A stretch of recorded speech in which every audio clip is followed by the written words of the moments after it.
Hello po! Good day everyone! Ayan, tayo po ay nagluluto ng turon. Kung inyo pong makikita, turon with langka, special turon.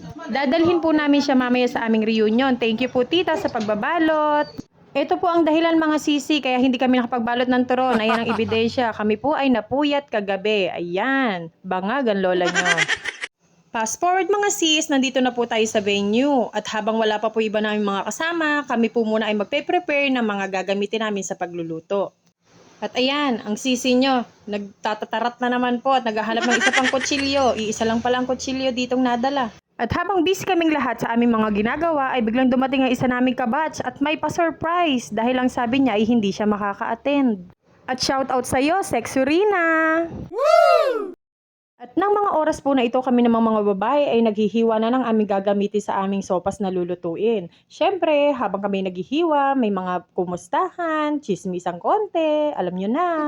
Habang kami naghihiwa naman dyan mga sisi, yung mga lalaki naman po ay nagpe-prepare na ng mga iihawing liempo at ng mga isda na pupulutan nila mamaya. Wow! At ito na nga po yung mga iniihaw na isda mga sisi. Salamat sa sponsor, Joey! Woo! At ito nga po pala ang aming simpleng handa na aming pagsasalu-saluhan mamaya mga sis, habang hinihintay pa po namin yung iba namin mga kasama.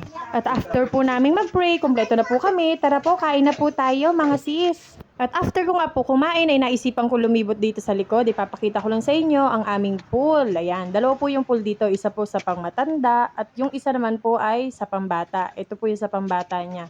Wala pa po siyang tubig, hindi pa po nalalagyan. At habang ng mga oras na yan ako'y nagbibideo ay nagtawagan na po sila at meron daw pong pa-games kaya ako po ay dali-dali nang bubalik doon sa aming pwesto.